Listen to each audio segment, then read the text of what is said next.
Okay friends, welcome to this very very special lecture. अब special क्यों है? Because कल आपने देखा, कल in the sense that 7th October को बहुत ही भयानक हमास करके एक ग्रुप है, ओके, जिसने सी से, लैंड से और एयर से, इवन एयर ग्लाइडर से अपने टेररिस्ट भेजे, अपने मिलिटेंट्स भेजे इजरायली एरियाज में। और वहां जाके they have killed over 350 Israeli citizens, innocent Israeli citizens who were waiting at the bus stop, who were inside their home celebrating एक Jewish festival था. Okay, they were unaware, they were unarmed, और उनको जाके they have killed. आज आज का जो update है, that is 8th October 2023. The update is that कि Israel is on a state of war. Israel ने डिक्लेयर कर दिया है war. Okay, and continuous bombardment is going on the Gaza strip. ठीक है, no not Yom Kippur, it was another, it was a different festival. ठीक है, Shabbat, yes. So the thing is कि हमें न्यूज तो फॉलो ले रहे हैं, ठीक है, we are able to follow the news, but इसमें गाजा क्या है, what is Gaza, what is Hamas, okay, ये पैलेस्टीन क्या है, इसराइल तो चलो सबको पता है, पैलेस्टीन का कन्फ्लिक्ट क्या है. सो उसको हम लोग आज कवर करेंगे. सो अगर हम ओरिजिन्स की बात करें, ये जो कन्फ्लिक्ट है उसकी ओरिजिन की बात करें, तो बहुत पुरानी कन्फ्लिक्ट है ये. हुआ क्या था कि इनिशियली ये जो देख रहे हो आप map, this is a very old map of the 9th century. इसमें जो इजरायली मॉडर्न ज्यूज हैं वो क्लेम करते थे दैट ये जो एरिया है, there was a kingdom of Israel, और वहां से हमें भगा दिया गया. तो ज्यूज का जो कहना है दैट हमारा जो हिस्ट्री है, it is the history of operation. हम एक ऑपरेसिव हिस्ट्री हमारा है. आप देखोगे तो इनिशियली क्या था, that they have a enmity with the Christians. Christians के साथ क्या एनिमिटी है, दैट क्रिश्चियंस बिलीव कि उन्होंने जीसस क्राइस्ट के अगेंस्ट कॉन्स्पायर किया था. The Jews had conspired against Jesus Christ, and Jesus Christ आपको पता है कि he is a very central authority for the Christian religion. तो उसमें क्रूसेड्स हुए थे. क्रूसेड्स क्या हुए थे कि ये जो जेरूसलम है, जेरूसलम एक सिटी है. Jerusalem, I think everyone has heard. तो जेरूसलम एक ऐसी सिटी है which is Holi for 3 religion. 3 religion के लिए होली है. कौन कौन सी रिलीजन? इस्लाम के लिए भी होली है, ओके, देन ये ज्यूज के लिए भी होली है, और क्रिश्चियंस के लिए भी होली है. तो जेरूसलम का एक बहुत बड़ा सिग्निफिकेंस था. तो इन अर्ली डेज में, मेडिवल टाइम्स में, and the early late ancient times में, बहुत सारे जो किंग्स थे, ब्रिटेन के किंग्स थे और दूसरे यूरोपियन किंग्स थे, they used to go to Jerusalem on something called the crusades. और वहां जाके काफी ज्यादा वायलेंस होता था, and it was basically for the control over the city of Jerusalem. Okay, इस पे कंट्रोल के लिए उन्होंने ये किया था. And the Jews says that कि हमें भगा दिया गया, ये हमारा ओरिजिनल लैंड था, ओके. और इस लैंड को वो क्या बोलते हैं? Land of milk and Honey. उनका जो रिलीजियस टेक्स्ट है और जो उनका फिलॉसफी है, वो कहता है कि this is called the land of milk and Honey. ये हमारे एंसेस्टर्स का लैंड था. तो जूस कहाँ चले गए फिर? जूस माइग्रेट कर गए Europe. some Jews, later on settled in the United States of America. United States of America में जाके बहुत ज्यादा पावरफुल और इन्फ्लुएंशियल बन गए, ओके. बट एक जो क्रेविंग थी that we have to have a Jewish homeland, वो बहुत ही स्ट्रांग थी. उसके पीछे का एक और रीजन था, and that was the pogroms. What were the pogroms? तो pogroms were basically anti Jewish riots in the Europe, okay, European regions में. In the European regions generally Russia, Ukraine और ये जो एरियाज था ईस्टर्न यूरोप का, वहां पर Jewish population बहुत ज्यादा था. तो पोग्राम्स होता क्या था कि पहले रात को बहुत सारे जो फैनेटिक्स होते थे, रिलीजियस क्रिश्चियन फैनेटिक्स होते थे, they used to start going into the Jewish areas, और वहां पर जाके जूइश जो लोग थे उनको मारा करते थे. उसके चलते क्या होने लगा, दैट जो पोग्राम्स था वो कॉन्स्पिरेसी की तरह होता था. बेसिकली क्या होता था, that the Jews were accused of many things, कि वो बैंकिंग कंट्रोल करते हैं, they control the infrastructure, they control the finances. Plague, जो ब्लैक डेथ आया था, आपको पता है ना ब्लैक डेथ के बारे में? 75 million people died in Europe, okay. 75 million people perished in Europe during the black death. तो बेसिकली रैट वाला प्लेग था. तो उसमें भी बोला गया यार ये जूइश कॉन्स्पिरेसी हो सकती है. उसके पीछे का रीजन क्या था? जो हिस्टोरिकल क्रिश्चियन एनिमिटी थी ज्यूज के साथ में, दैट कि तुमने मेरे जो मसाया हैं, लॉर्ड जीसस क्राइस्ट, उनको तुमने लटकवा दिया था, उनको तुमने क्रूसिफाई करा दिया था बिकॉज ऑफ योर कॉन्स्पिरेसी। तो ये कॉन्स्पिरेसी कैरी ओवर हो गई। ओके, एंड देन जो क्रिश्चियन एरियाज थे वहां से ज्यूज को भगा भगा ओके, दे स्टार्टेड सेंडिंग देम। एक और रीजन था which is very very interesting, that plague में, आपको पता है एक बात, प्लेग में ज्यूस की डेथ बहुत कम हुई थी। तो ज्यूज थे, उनकी डेथ बहुत कम हुई थी। इसके वजह से भी एक कॉन्स्पिरेसी बोला जाता है कि ज्यूज, अब ज्यूज की डेथ क्यों कम हुई थी, उसके पीछे का रीजन क्या है? Because of the hygiene factor. अगर आप जुडाइज्म में देखोगे तो जो ज्यूज का जो तरीका होता है वर्क करने का, that is very hygienic. Okay, मतलब हाथ धोना उनके कल्चर में एम्बेडेड है, ज्यूज के कल्चर में एम्बेडेड है। तो हाइजीन जो फैक्टर था उसके वजह से प्लेग से बहुत सारे ज्यूज बच गए। Okay, because their religion and their culture and their ethos dictate कि भाई आप हाथ वाथ धोएंगे, आप regular you take the bath and all that. तो उसके वजह से भी एक जो एंटी जूइश सेंटिमेंट था वो काफी ज्यादा बढ़ गया इन दी यूरोपियन रीजन। अब भाई यूरोप, पहले क्या था कि यहां से उनको भगाया गया, यहां से गए यूरोप। ओके, और यूरोप में देन कॉन्स्पिरेसी का उन पे चार्जेस लगा कि भाई तुम तो फाइनेंसेस कंट्रोल करते हो, तुम सारी चीजें कंट्रोल करते हो, तुम you are doing this, you are doing that. तो फिर ये यूरोप से अब ये स्टार्ट करने लगे इधर आना। 1800s में there was something called the aliyahs, not the Alia Bhatt but the aliyah. Aliyah मतलब होता है waves of immigration, Jewish immigration. Okay, waves of Jewish immigration. तो आलियाज में क्या होता था, बेसिकली बहुत सारे ज्यूज यूरोप से बोट्स पे और लैंड के थ्रू यहां आके सेटल करते थे। देखो, उनका क्या था कि यूरोप में देवर वेरी प्रॉस्पेरस। यूरोप में, I will repeat that. Okay, अभी एक मिनट रुक जाओ, पहले ये सुन लो। यूरोप में दे वर वेरी प्रॉस्पेरस, और उसके वजह से when they came to the Palestinian areas, Palestine में ये जो एरिया था, okay, this was under the control of the Ottomans. Ottoman आपको पता है ना, खलीफा मूवमेंट, खिलाफत मूवमेंट वाला, आपने सभी ने पढ़ा होगा। सो ऑटोमन एम्पायर बेसिकली जो टर्किश, अर्स्टवाइल टर्किश एम्पायर था, है ना, वहां से दे स्टार्टेड कमिंग हियर। अब भाई पैलेस्टीन जो था, Palestine area, it was dirt poor, बहुत ही पुअर एरियाज थे। And when they came here, because Jews को लगता था कि भाई ये मेरी एंसेस्टर की जमीन है, हमें ना सेंचुरी, एक मिलेनियम पहले हमें भगा दिया गया था यहाँ से, अब हम वापस जाते हैं बिकॉज हमें ना बहुत ज्यादा परसिक्यूट किया जा रहा है। तो आलियाज मतलब होता है वेव्स ऑफ इमिग्रेशन। तो there was the first aliyah जिसमें बहुत सारे ज्यूइश सेटलर्स आए, 1800 से आलियाज स्टार्ट हो गया। अब आलियाज आए तो यहाँ पर ना क्या था कि पोवर्टी थी, उसके वजह से they were able to purchase a lot of land from the poor Palestinian land owners.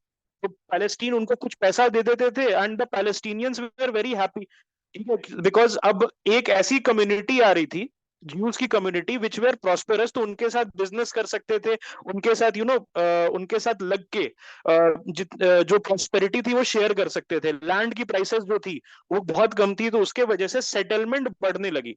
Okay, then settlement बढ़ने लगी तो there was something called the kibbutz, and then there was something called the moshavs. तो Ottoman rules में जो किबुत्स और moshavs क्या था, they were basically Israeli settlements, Jewish settlements. तो आलिया जो वेव्स आता था, पहले क्या था, फर्स्ट वेव आया आलिया का, तो दे एस्टैब्लिश द किबुत्स। किबुत्स क्या था, बेसिकली एक एरिया था, गांव जैसा या कस्बा बोल सकते हो, और उस एरिया में, उस पर्टिकुलर एरिया में दे स्टार्टेड सेटलिंग डाउन और अपना घर बनाने लगे। फिर फार्म्स था, अपने स्कूल्स थे उनके, और बहुत सारा छोटा छोटा छोटा किबुत्स इस पूरे एरिया में। ये जो इसराइल का एरिया था वो उस समय ऑटोमन रूल के अंडर था। ओके, ऑटोमन रूल के अंडर था, तो यहाँ पर आ गया। ठीक है, then they were living well, they were living peacefully, because इतना कम पॉपुलेशन डेंसिटी था वहां का, दैट कुछ ऐसा होता नहीं था। तो जो मैंने आपको किताब बताई थी, लियोन उरिस की, लियोन ओरिस की एक्सोडस, एक्सोडस का मतलब यही होता है, एक्सोडस मतलब आलिया को कवर कर रहा है basically. Aliyah in the sense जो जूविश इमिग्रेशन हुआ था बिफोर, जो जितना भी Israel as a country, as an independent country came. तो लियोन ओरिस के एक्सोडस में ये लिखा हुआ है दैट जो इजरायली सेटलर्स थे, they used to go to the Palestinian land owners house for teas. जो टी हाउस होते थे वहां पर जाके Palestinian people and the Israeli people, they used to share tea. इतना अच्छा रिलेशन था, पीसफुल रिलेशन था। फिर कलेश कहां से मचा, अब वो सुनो। सो एक जायनिस्ट मूवमेंट हुआ था। ओके, जायनिस्ट मूवमेंट में एक ऑस्ट्रो हंगेरियन जर्नलिस्ट और फिलोसोफर था, उसका नाम था थियोडोर हेर्जेल। तो हेर्जेल साहब जो थे, he was the the propounder, he was the founder of the Zionist movement। अब Zionist movement क्या है कि that we need a permanent homeland। यहाँ पर तो क्रिश्चियंस, यहाँ पर तो क्रिश्चियंस हमें जीने नहीं दे रहे। ओके, एंड वी हम ऐसे स्कैटर्ड हैं, तो we need a homeland. Okay, तो वहां पर जायनिस्ट मूवमेंट की स्टार्ट हुई, और उनका कहना क्या था कि भाई हमें एक परमानेंट होमलैंड चाहिए। ऐसा नहीं कि कुछ यूएस में रह रहे हैं भाई, कुछ ब्राजील में रह रहे हैं, कुछ इधर रह रहे हैं, कुछ उधर रह रहे हैं। I don't want that. I want कि एक ऐसा स्टेट हमें दिया जाए, ओके, जहां पर हम रह पाए। ओके, यहाँ पर कलेश मचना स्टार्ट हुआ वर्ल्ड वॉर 1 में। अब वर्ल्ड वॉर 1 का क्या था? वर्ल्ड वॉर 1 में क्या हुआ? Basically this was under the Ottoman rule. Ottoman आपको पता है क्या था? ऑटोमन अर्स्टवाइल जो टर्किश एम्पायर था, it expanded from the Turkey right up till this thing, यहाँ तक था, इजिप्ट तक था। ओके, और वो पूरा जो एरिया था, सऊदी अरेबिया, ये पूरा एरिया ऑटोमन रूल के अंडर था बहुत सालों से, सेंचुरीज से। तो Ottoman was with the axis. Axis में कौन था? जर्मनी के साथ था। तो ऑटोमन को हराने की कोशिश की गई। ऑटोमन, आपने एक सुना है गैलीपोली? गैलीपोली कैंपेन, वहां इंडियन सोल्जर्स भी काफी मरे हैं। गैलीपोली कैंपेन था। ओके, यस, नहीं, वो Jodhpur lancers was in Haifa, that is different my friend. Gallipoli campaign में ब्रिटिशर्स को बहुत गंदी हार का सामना करना पड़ा। गैलीपोली कैंपेन बेसिकली क्या था, आपको पता है? सी ऑफ मार्मरा, स्ट्रेट ऑफ डार्डेनालिस जो है, वहां पर कैप्चर करना चाह रहे थे, और इस्तांबुल जो है उसको कैप्चर करना चाह रहे थे, उसके ये सराउंडिंग एरियाज को। और वो जो गैलीपोली कैंपेन है, इट फेल्ड मिजरेबली, एक स्टेलमेट हो गया। Britishers we are not able to capture in World war 1। Okay, World war 1 उसको कैप्चर नहीं कर पाए। देन दे सेड कि यार ये क्या है कि हम नीचे से स्टार्ट करते हैं। ओके, हम क्या करते हैं, नीचे से स्टार्ट करते हैं। तो उन्होंने क्या किया कि अरब्स जो थे, who were under the Ottoman rule, Arabs जो थे उनको प्रॉमिस किया कि भाई आपको हम एक यूनिफाइड अरब कंट्री दे देंगे, right from Iraq, Saudi Arabia to Palestine. ये पूरा जो एरिया है, ओके, ये पूरा एरिया जो है, ये सऊदी अरेबिया, कतर, ये जितनी भी एरियाज है, ये आपका हो जाएगा। रिवोल्ट करो ऑटोमन के अगेंस्ट। ओके, और उसका क्या हुआ था? यस, मैकमोहन हुसैन कॉरेस्पॉन्डेंस उसको कहा जाता है। मैकमोहन हुसैन कॉरेस्पॉन्डेंस, उसमें बोला गया कि भाई आप एक अरब इंडिपेंडेंस, एक यूनिफाइड अरब स्टेट हम बना के देंगे। ओके, और आप हमें सपोर्ट करें। तो अरब ने उस प्रॉमिस पे अरब्स ने रिवोल्ट कर दिया। लेकिन एक बड़ी इंटरेस्टिंग चीज क्या हुई कि उन्होंने सेम प्रॉमिस बाल्फर डिक्लेरेशन में किया टू दी ज्यूज, कि भाई हम ना आपके लिए एक जूविश होमलैंड बना देंगे। So there was a conflict क्या था? दैट जहां पर आपने अरब्स को बोला कि आपके लिए हम एक यूनिफाइड अरब टेरिटरी बनाएंगे, जिसमें पैलेस्टीन, विच वाज द, अभी जो आज का इसराइल है, वो उस समय का पैलेस्टीन वाला एरिया था, पैलेस्टीन भी इंक्लूडेड था, वो अरब्स को बोल दिया। एंड देन बैल्फोर में क्या बोला कि भाई एक नेशनल होम बनाएंगे ज्यूइश पीपल के लिए। ठीक है, सो ये बैल्फोर डिक्लेरेशन था। एक लॉर्ड रॉथशाइल्ड थे। रॉथशाइल्ड आपको पता है, बड़े ही आजकल इनफेमस हैं। They are said to be controlling the financial structure of the world. लेकिन जो रॉथशाइल्ड है, उस समय he was a community leader. He was a very prosperous banker, but he was also a community leader of Jews in Britain.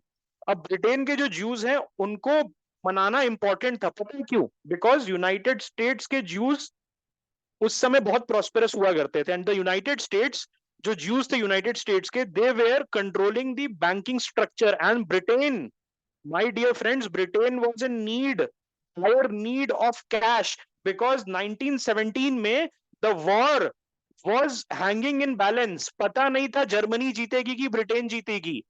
Germany almost came close to capturing Paris. Okay, तो Britain को चाहिए था कि अब last ditch attempt करते हैं, और US के जो ज्यूज हैं उनको अपीज करते हैं। कैसे? ये बैल्फोर डिक्लेरेशन देके कि भाई आपके लिए हम एक जूविश स्टेट बना रहे हैं, वहां जाके land of milk and Honey, जो मैंने स्टार्टिंग में आपको बताया, it is a land of milk and Honey, और आप उसको देख लो, और प्लीज गिव अस लोन्स। तो आपको पता है एक बात, 1914 से 1917 यूनाइटेड स्टेट्स में वुड्रो विल्सन करके प्रेसिडेंट थे। वुड्रो विल्सन सेड कि भाई कुछ भी हो जाए हम वॉर में नहीं जाएंगे, वर्ल्ड वॉर वन में हम वॉर में नहीं जाएंगे. It was only after Germany conspired with country called Mexico. एक जिमरमैन टेलीग्राम होता है, जिमरमैन टेलीग्राम आप गूगल कर सकते हैं. तो उसमें क्या था कि जर्मनी ने कॉन्स्पिरेसी कर दी कि भाई तुम इन्वेड कर दो यूएस के साथ और हम जर्मनी क्या है तुम्हें आर्म्स भेजेंगे और हेल्प करेंगे और तुम टेक्सास वाला जो एरिया, न्यू मेक्सिको एरिया, वो ले लेना. तो वहां से then United States directly entered into war. लेकिन उसके पहले from 1914 to 1917, the first 3-4 years of World war one, the United States was neutral. वो दोनों साइड से बात कर रहा था. तो what the Britishers thought that कि भाई चलो यूनाइटेड स्टेट्स से कुछ ज्यादा हेल्प नहीं मिल रही है, तो एटलीस्ट उसका जो बैंकिंग स्ट्रक्चर है उसको हम यूज कर सकते हैं, जो लोन्स है, because we need loan. Spain जो है वो काफी ज्यादा डायर सिचुएशन में वर्ल्ड वॉर वन में आ गया था. Almost it was hanging in balance. Okay, तो banking structure who was controlling? The Jews were controlling the banking structure. तो उनको प्लेकेट करने के लिए कि भाई देखो तुम्हारे लिए ना हम एक बना रहे हैं उधर, उसका नाम हम तुम कुछ भी रख देना, इजराइल रख देना, और it will be the land of milk and honey where the where your ancestor used to live. लेकिन साथ ही में उन्होंने अरब्स को भी प्रॉमिस कर दिया, बिकॉज डेस्परेट थे. बंदा डेस्परेट होता है तो हर जगह एक तरीके से माथा टेकता है. उसी तरीके से इन्होंने भी क्या किया कि जाके अरब्स को भी बोल दिया कि ये तुम्हारा हो जाएगा पैलेस्तीन, और इसको जूस जूस को भी बोल दिया. तो जूस जो थे they became very very interested. तो they started sending money to the Britishers to to fund the war effort, the British war effort, कि भाई ये एक बार जीत जाएंगे तो we are going to get our Israel. और उसके साथ साथ जूइश वॉलेंटियर्स, जूश जो लड़के होते हैं एज के, ओके, जो मिलिट्री एज के लड़के थे, they started making volunteer forces and they went to fight for the Britishers in Palestine. कि भाई ऑटोमन्स के अगेंस्ट हम वॉर, ये we are going to fight the war against the Ottomans, क्योंकि ये एरिया अब हमारा होने वाला है. The funny thing is after the war ended, neither Arabs को प्रॉमिस फुलफिल किया नॉर जूश को प्रॉमिस फुलफिल किया.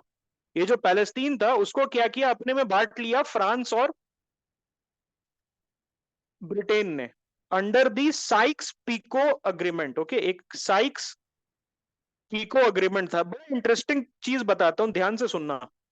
मैप खोलो, सपोज आप जाके मैप खोल सकते हो मिडिल ईस्ट का. Go and open the map, अभी खोल सकते हो अगर मोबाइल वगैरह है आपके पास. मैप खोलो, अगर आप देखोगे सऊदी अरेबिया एकदम ऐसे है, इस एकदम सीधी लाइन है. सऊदी अरेबिया एकदम सीधी लाइन है, इजिप्ट एकदम सीधा लाइन है. आप अगर देखोगे ये जो आपका जॉर्डन है वो एकदम सीधा लाइन है. इराक वो एकदम उसका बॉर्डर सीधा लाइन है. इंडिया का बॉर्डर सीधा नहीं है, इंडिया का बॉर्डर ऐसे है. If you guys remember, India का बॉर्डर ऐसे है ना. लेकिन जो मिडिल ईस्ट है वो एकदम सीधा लाइन है. इसके दो रीजंस है. एक कॉन्स्पिरेसी है, एक minute, okay sorry. So yes, एक कॉन्स्पिरेसी थ्योरी क्या है कि जो चर्चिल थे उस समय, he was secretary of war, I think, yes, Britain में एक बड़े पोजीशन पे थे. तो चर्चिल बाद में प्रधानमंत्री बने थे ब्रिटेन के. Okay, he became the prime minister of Britain during the second World war.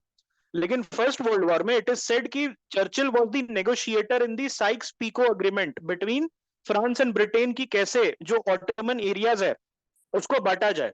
तो अगर आप देखोगे मैप खोल के मिडिल ईस्ट का, तो एकदम सीधी लाइन है. एक चीज कहा जाता है कि उस समय चर्चिल ने वो लाइन बनाई थी and he was drunk. Churchill made those lines while he was drunk, and in the morning when he woke up, he was too embarrassed to accept that I was drunk and I made those lines. Okay, so ये एक conspiracy theory है, ऐसा मतलब माना नहीं जाता है, लेकिन फिर ऐसे बहुत लोग बताते हैं इस बारे में. दूसरी चीज है कि ये कहा जाता है, दूसरी चीज ये कहा जाता है कि ये अनसाइंटिफिक वे में बहुत ही हेस्टिली ड्रॉ किया गया. इसीलिए एक रीजन है दैट इराक जो है, Iraq is a artificial state, Bahrain is an artificial state, this Qatar is an artificial state. All of these are an artificial state, क्योंकि जो इंपॉर्टेंट लीडर्स थे उनके कहने पे, जैसे United Arab Emirates, it is an artificial state, उसको tribes के हिसाब से नहीं बांटा गया, उसको बांटा गया उस समय किसका ज्यादा इन्फ्लुएंस था on the British and the French, कौन से शेख का कितना इन्फ्लुएंस था, या कौन सा शेख ब्रिटेन को ज्यादा प्यारा था, उसको इराक बनाया गया। इराक, जॉर्डन में दो भाई थे, जॉर्डन में दो भाई थे, एक था हुसैन, उसको बना दिया गया जॉर्डन का किंग, जॉर्डन भी आर्टिफिशियल स्टेट था, और दूसरे भाई को ना लेना ना देना, दूसरे भाई को भेज दिया गया इराक कि जाओ भाई तुम इराक में जाके रूल करो। तो कोई सेंस नहीं बनता है, that's why the Middle East has always been on the boil. ये जो साइक्स पीको अग्रीमेंट है, that is one of the core reasons, because एक अनसाइंटिफिक बॉर्डर है, एक अनसाइंटिफिक स्ट्रेट लाइन में पॉसिबल ही नहीं है यार बॉर्डर। आप दूसरे कंट्रीज का देख लो तो स्ट्रेट लाइन में पॉसिबल नहीं, unless and until it is artificially created, unless and until. Europe देखो, यूरोप के कंट्रीज का अलग अलग बॉर्डर है, that is made on linguistic factors, tribal factors, okay, community factors. लेकिन यहां पर क्या, सीधा सीधा लाइन खींच दिया गया, उसके वजह से भी काफी ज्यादा इश्यूज होते हैं। अब हम आ जाते हैं, I hope everything is clear, बैलफोर्ड डिक्लेरेशन आपने समझ लिया, कोई भी दिक्कत अभी तक जल्दी से बता दो, नहीं है तो हम आगे जो मेन मुद्दा है आज हम डिस्कस करने हैं उस पर हम डिस्कस करें।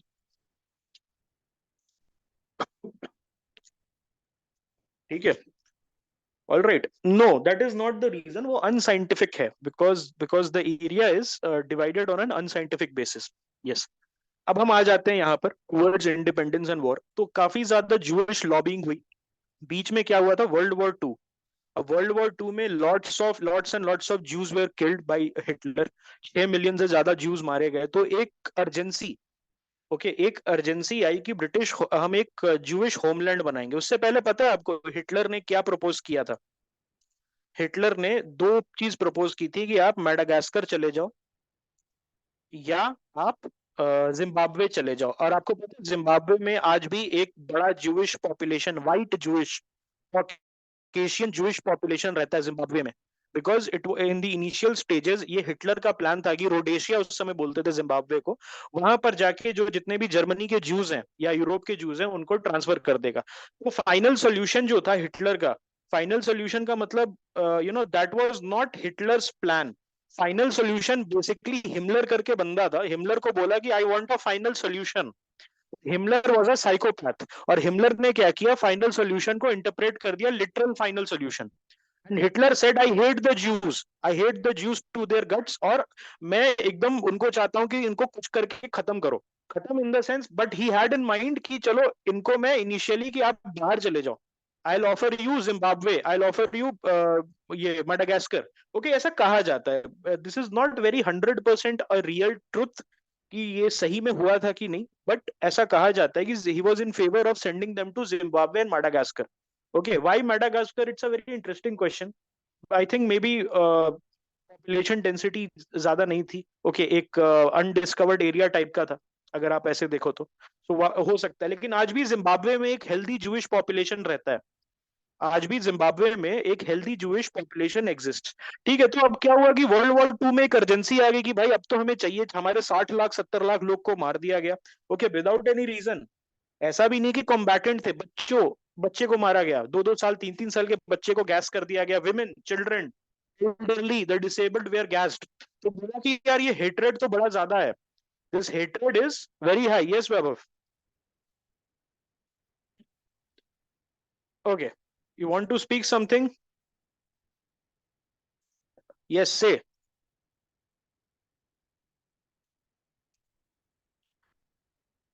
Yes, you are unmuted. हाँ सर, तो उससे एक बात और भी सर, जैसे एक कॉन्स्पिरेसी थ्योरी से ये भी बोला जाता है कि सर हिटलर जो था उसने कह दिया था कि जो ज्यूज जो है, हाँ, आप उनको ले लो, हम नहीं रखना चाहते हैं, मगर सर ब्रिटेन और फ्रांस ने से नहीं लिया था ज्यूज, मतलब एज ए रिफ्यूजी के तौर पर। राइट, सो उस तरीके से नहीं लिया था, व्हाट ही मींस कि आप पूरा पॉपुलेशन ट्रांसफर कर दो, वो नहीं माना था उन्होंने, but they got a very substantial Jewish population.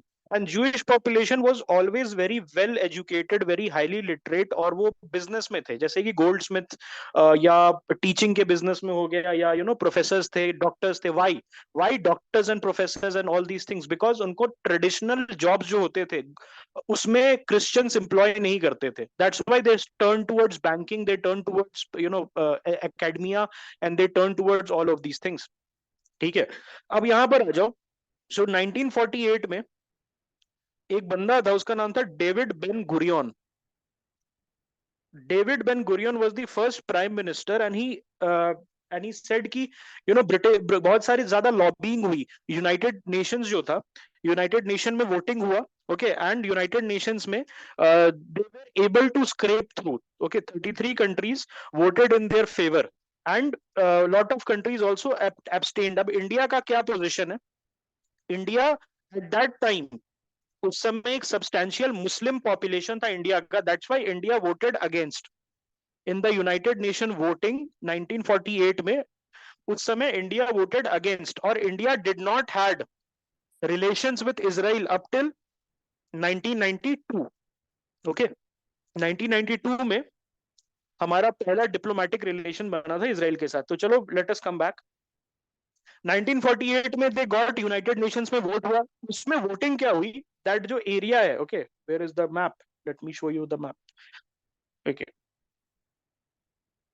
Suppose ये वाला जो एरिया है, इसमें certain areas, okay, they were given to the Palestinians, certain areas were given to the Israelis, and certain area जैसे कि जेरूसलम, जेरूसलम को बोला गया कि it will be controlled, internationally controlled. तो यहां जेरूसलम है, Jerusalem will be controlled by the United nation. अब जैसे ही डेविड बेन गुरियन का डिक्लेरेशन आया that Israel is an independent country, उसी समय 5 कंट्री ने मिलके इन्वेड कर दिया। उसमें से कौन कौन थे? Egypt, Syria, Lebanon, Jordan and Iraq, और सऊदी का सपोर्ट था, लिबिया का सपोर्ट था। ये सारी कंट्रीज जाके इसको इन्वेड कर दिया। अब यहां पर क्या था कि जैसे ही इन्वेड हुआ, उस समय Israel was a very poor country, poor in the sense कि उसके पास कोई इंफ्रास्ट्रक्चर नहीं था। It was a collection of kibbutz, it was a collection of kibbutz. Kibbutz का मतलब जानते हो ना? इनिशियली मैंने किबुत्स और 2 चीजें बताई थी, किबुत्स और moshav. No, not the 6 day war, 6 day war 1967 में हुआ था, I am coming to that. Kibbutz and the moshavs, kibbutz और मुशाव्स वेर दी सेटलमेंट्स। तो बेसिकली ये पूरा area they were very self sustaining settlements, कोई country का structure नहीं था, नथिंग वाज देयर। तो जैसे ही इन्वेजन हुआ, इधर से इन्वेजन, ऊपर से इन्वेजन, इधर से invasion, everywhere they got invaded, तो they were pushed back. A lot of territory was captured by the Arabs, but then United Nation का 30 डेज का सीज फायर आया, और 30 डेज का जो सीज फायर आया उसमें मिरेकल हुआ, बिकॉज इजराइलीज जो थे they were able to reorganise. Israeli reorganise था, that happened because these 30 days जो पीस सीज फायर था, okay, there was a 30 days United Nation mandated cease fire. और इस सीज फायर में क्या हुआ, they started getting lots and lots of weapons from the country of Czechoslovakia. चेक Republic जो आज के डेट में चेकोस्लोवाकिया उस समय था, चेकोस्लोवाकिया से काफी हैवी वेपनरी उन्होंने ट्रांसफर कर दिया, और काफी ज्यादा उन्होंने क्या किया कि वर्ल्ड वॉर 1 के वेपन्स, वर्ल्ड वॉर 2 के जो छोड़े हुए वेपन्स थे उनको खरीदना शुरू कर दिया बेसिकली। और I still remember reading in Leon Uris book कि वो हंगेरी इज अ कंट्री, आप सभी को पता है, हंगेरी का वर्ल्ड वॉर 1 का मशीन गन था। हंगेरी का there was a machine gun of World war 1, और उसको मॉडिफाई करके एक सुपर मशीन गन बनाया उन्होंने कि एक बार ट्रिगर दबाने से उसका कुछ 1000 राउंड्स निकलता था। तो it was a very primitive machine gun, उसको उन्होंने बना दिया। आपको पता है इजरायली एयरफोर्स कैसी थी? Israeli air force was made of biplanes, world war 1 biplanes, and even world war 2 Nazi planes. जो एक प्लेन होता था फॉकर वुल्फ, जिसको बोलते थे BF 109, वो प्लेन भी अमेरिका ने जो कैप्चर किया था यूरोप में, हिटलर का प्लेन्स कैप्चर किया था, उसको ट्रांसफर करना शुरू कर दिया ब्रिटेन और अमेरिका ने। And they also got those early model World War 1 planes, और they started dropping grenades। तो उनके जो बॉम्बर्स थे इसराइल एयरफोर्स के जो बॉम्बर्स थे initially they were biplanes, जो वर्ल्ड वॉर वन के प्लेन्स होते थे, और they used to drop hand grenades. Yes, Messerschmitt BF-109, they used to drop those hand grenades. तो वही था उनका बॉम्बर. तो ऐसे ही इसी टाइप के चीजें यूज कर करके. दूसरी चीज क्या थी कि जो अरब्स थे, जो अरेबियंस थे या अरब्स थे, वो Arabs I think is not the correct pronunciation, that is an Americanized pronunciation, I should say Arab. तो जो अरब्स थे they were basically disorganized, because आज भी देखोगे तो अरब सोसाइटी में क्या होता है, nepotism is very high. Nepotism but among the Arab army. तो अगर तुम किसी के कजन हो या you are a son of some general, तो आपको तुरंत ब्रिगेडियर बना देते हैं, तुरंत आपको कर्नल बना देते हैं. Okay, you don't have to serve as a lieutenant या don't have to sit in SSB. जैसे इंडिया में हम SSB करते हैं वैसा कुछ होता नहीं है. वहां पर क्या सिफारिशों पे चलता है. तो उसी के वजह से जो कॉम्पिटेंस था, ओके, जो अरब्स थे जो उनका कॉम्पिटेंस था वो बड़ा ही कम था. उनके पास ब्रिटिश ऑफिसर्स थे, दैट इज ट्रू, लेकिन सोल्जर्स तो वही थे ना, सोल्जर्स वही थे. यस, उस टाइप के थे. सो नेपोटिज्म के वजह से they were also not very good. और उसके साथ एक और चीज थी कि that the Jews who have come from Europe and the United states, they were very very high, high man power. जो ह्यूमन रिसोर्स होता है, peak human resource, they were very educated. आपको पता है क्राव मागा, have you guys heard about this Krav Maga? So this was done by a Hungarian Jew. Krav Maga is a Israeli martial arts. Okay, it's a Israeli martial art. तो ये सब चीजें क्या है, ये सब बेसिकली जो Jewish settlers आए बाहर से वो लेके आए इसराइल में. ये इसराइल का नहीं है, ये बाहर से जो Jewish settlers आए वो यहाँ का है. So lots of people died on both side. काफी ज्यादा Jews भी मरे, काफी ज्यादा अरब्स भी मरे. Then finally एक सीज फायर हुआ एंड जो पांचों कंट्री थी, लेबनान, सीरिया, जॉर्डन, ये सारी जो कंट्रीज थी उनके साथ एक सीज फायर हुआ. ओके, और ये जो वेस्ट बैंक एरिया है, okay, this is a West Bank. तो दो एरिया को जानना जरूरी है, वेस्ट बैंक एंड गाजा. उसके बाद में 67 और 73rd वॉर के बारे में बात करूंगा आपसे. सो ये जो वेस्ट बैंक है और ये गाजा है, this is the Gaza strip और this is the West Bank. So West Bank was initially occupied in 1948 by Jordan. अब इसका नाम वेस्ट बैंक क्यों है?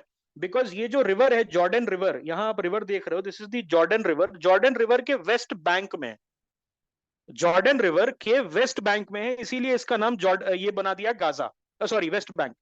और ये जो गाजा है, this is an exclave.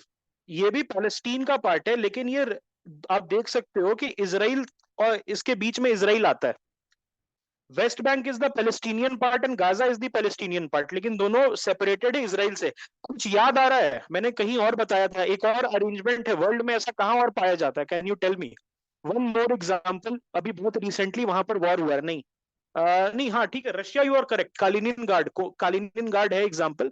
Nagorno Karabakh में नाखचिवान, नाखचिवान करके एरिया है, लुक अप ऑन गूगल, नाखचिवान है. इसीलिए अजरबैजान जो है वो वॉर पे चला गया आर्मेनिया के साथ कि भाई हमें नगोर्नो काराबाख तो चाहिए, लेकिन आर्मेनिया और हमारे बीच में यहाँ अजरबैजान है, यहाँ पर नाखचिवान है. नाखचिवान इज पार्ट ऑफ अजरबैजान, लेकिन बीच में आर्मेनिया आता है. तो इट इज सेइंग कि भाई हम तुमको तब तक वॉर पे रखेंगे जब तक तुम अग्री नहीं कर जाते हो एक कॉरिडोर देने के लिए, ताकि मेरा जो एरिया है जो प्रॉपर अजरबैजान है that is connected to this Nakhchivan exclave. उसी तरीके से रशिया का भी है कालिनिनग्राड ग्राड. वो पहले जर्मनी का पार्ट होता था, उसका नाम था कोनिसबर्ग, और वो जर्मनी का पार्ट था. बट आफ्टर वर्ल्ड वॉर 2 जब लॉस हो गया तो रशिया टुक दैट कालिनिनग्राड. तो ये सारी चीजें मैप पे जरूर जरूर देखना, तब अच्छा से समझ आएगा. तो वेस्ट बैंक जो है ये 1948 में जॉर्डन ने इसको कंट्रोल कर दिया. ठीक है. एंड दिस गाजा, ये भी पैलेस्टीन का पार्ट है, फिलिस्तीन जिसको बोलते हैं या पैलेस्टीन बोलते हैं. 1967 में क्या हुआ? 6 डे वॉर. 1967 में 6 day war, it was a surprise attack. And आपको पता है 6 डे वॉर में क्या हुआ था?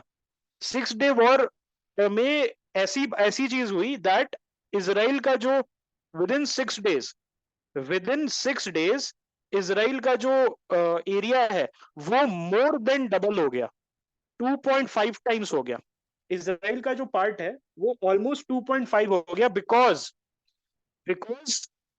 Entire Sinai peninsula, entire Sinai peninsula, Sinai जानते हो ना, Sinai peninsula, Sharm el Sheikh, याद है? सीओपी जहां हुआ था, COP COP 27, conference of party, Sharm el Sheikh, I think इसी साल हुआ था, सिनाई डेजर्ट, यस। तो इजिप्ट का अगर मैप देखोगे तो इजिप्ट ऐसे है ना, ये इजिप्ट का मैप है, याद है?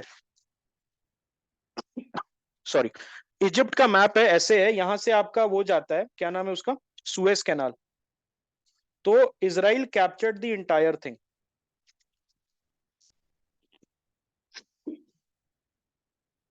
Okay. Israel captured, Israel captured the entire thing. Then ये जो था West Bank, it was sparsely populated, it was very very sparsely populated, ज्यादा पॉपुलेशन नहीं था। तो पता है क्या हुआ, जो जूविश लोग थे यहां से, दे थॉट, एक minute, just give me 2 seconds।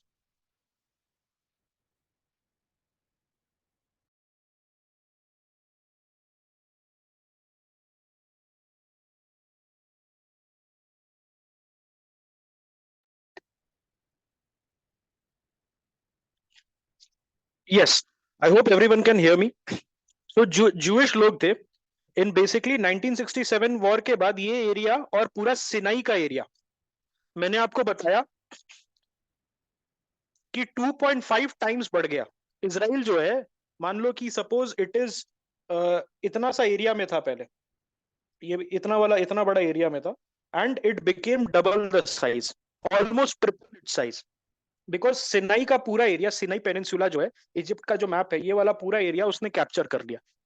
Then 1967 में वेस्ट बैंक भी कैप्चर हो गया जॉर्डन से, एंड यहां पर स्टार्ट होता है स्टोरी ऑफ इजरायली सेटलमेंट्स, जो कि एक कंटेंशन का मैटर है, उसके वजह से काफी ज्यादा वॉर हो रहे हैं, या जो काफी ज्यादा कंफ्लिक्ट हो रहा है। क्या सेटलमेंट के पीछे का रीजन क्या था?